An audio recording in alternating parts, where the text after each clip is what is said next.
Hello, this is Rachel from Holistic Adventure. So, I'm going to talk about cleansing your space and the different times that you might need to cleanse your space and what I use to cleanse my space. So, I have different tools that I use. I burn things, I hear things, I use actual things, and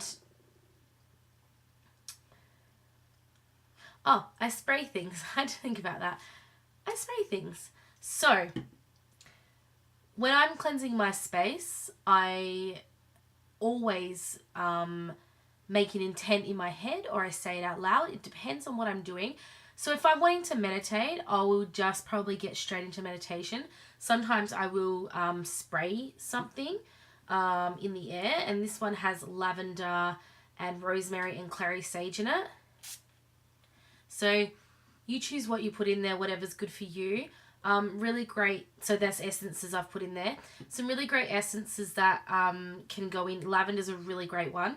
The reason I put rosemary and clary sage is I was trying to use those a lot more in my baths and for different cleansing reasons. So before that, I think I used lavender, maybe peppermint.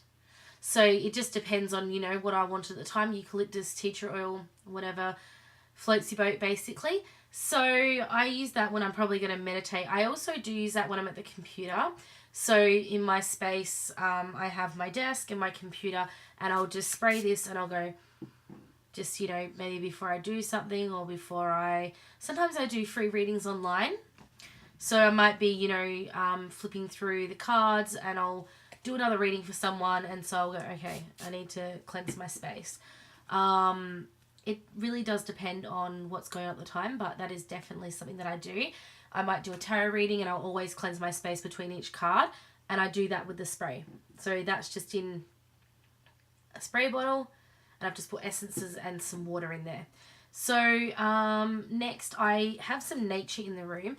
Now I do shaman work, so I always have some nature in the room because I have them as gifts to the ancestors that I work with. So I love the smell. That rose is just gorgeous. And I picked up the rose because I was like, oh, I love the layers of a rose. I really do. They've just got these beautiful layers that just come off slowly but surely. And greenery always smells good. And I just loved the colour of the leaves of that. Just loved it. So that just kind of brightens up my space in front of the computer because I can't fit a vase in because my desk is as big as a computer and printer at the moment because we're moving house soon. So I always have nature. You could have a vase full of flowers. Just, connect with what you want. Connect with what works for you. If it's colours or if it's greenery or if it's something, a hanging pot, whatever it is, something that connects to nature in your room. It could be a picture of nature, anything like that. So next I have crystals. So I have my crystals that are here. Sometimes they're at the back of the room. It depends on the day. You may be buying tumble stones or you may be buying bigger crystals. I started with tumble stones. My first, do I have it here? Yes. My first card set was Archangel Michael with Doreen Virtue, and I was buying tumble stones. So they're the little crystals. And I would go in to my local crystal shop and I'd buy tumble stones, and I'd, maybe buy like a, tarot deck or something every now and then. So I had all my little tumble stones and I'd put them around different areas of the house, and that was really great. Then I started to really work with crystals, and I bought my rose quartz. And I started working with my rose quartz at night. I was pregnant at the time, and it was cleansing my energy from my crown down. So this may look ridiculous. Sometimes I do need to do this just to connect, just to bring back into the crystal space. So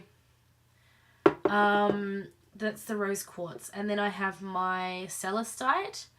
So the celestite is a blue bluey white, and this one's gorgeous. And this one is it was my connection to spirit at the time.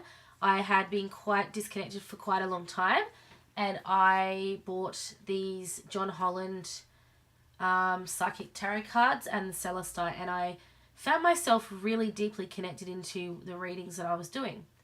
So that's another crystal that's really great. So that's really great for like spiritual connection. I use that when I channel through as well. And then my amethyst, which came from a Mind Body Soul. I often buy things at Mind Body Soul. And the amethyst for me just connects so much here.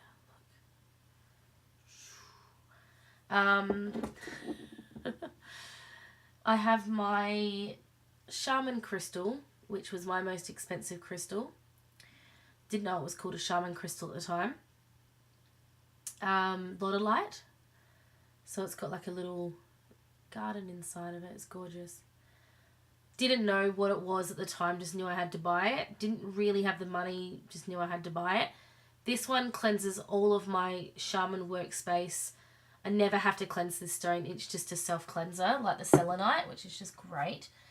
My smoky quartz, which I've activated with my business energy. So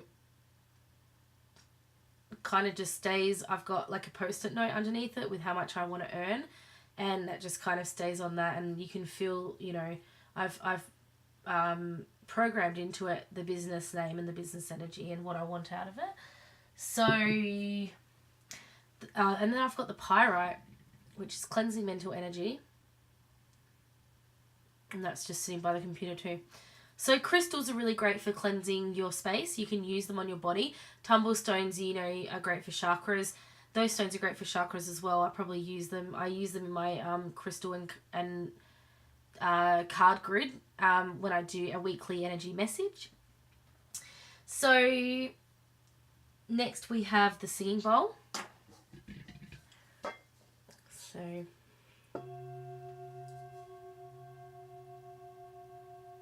I use the singing bowl when I really need to just shift a vibration, and I really need to shift a space. It's just the most magical sound. Just love it.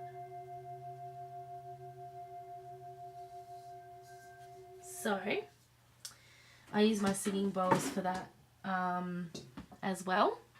I just have that one in here. That's the root. I just have that in here. All the other ones are in the box out the front. So let's go back to the clinic. So then we have our sage. And you probably know about sage. So the best way to sage your house is if you get into as many corners as you can with it, and ask for the corner to be cleansed, and just ask for the room to be cleansed. As you go around, you can cleanse your body, cleanse anything really with sage. Sometimes I'll just leave it to burn. I definitely use it in my sessions before and after, because even though might be doing online sessions, I still cleanse my space, and I do ask the client to cleanse their space if we're doing a spiritual connection as well. I just think it's really important. So this is the Palo Santo. And this is my favorite. It is so woody and gorgeous. And it doesn't burn like the sage. The sage will just burn forever. But this just burns a bit, and then that's it, and it's good. It doesn't just sit there and burn. So that's how I cleanse my space. I also do my own vocal sounds. So I do really guttural sounds. I might go woo. It just kind of clears my energy spaces. Yeah, I find that kind of cleanses it as well. So just some hot tips that I have of how you can cleanse your energy space. Thanks for tuning in. Bye.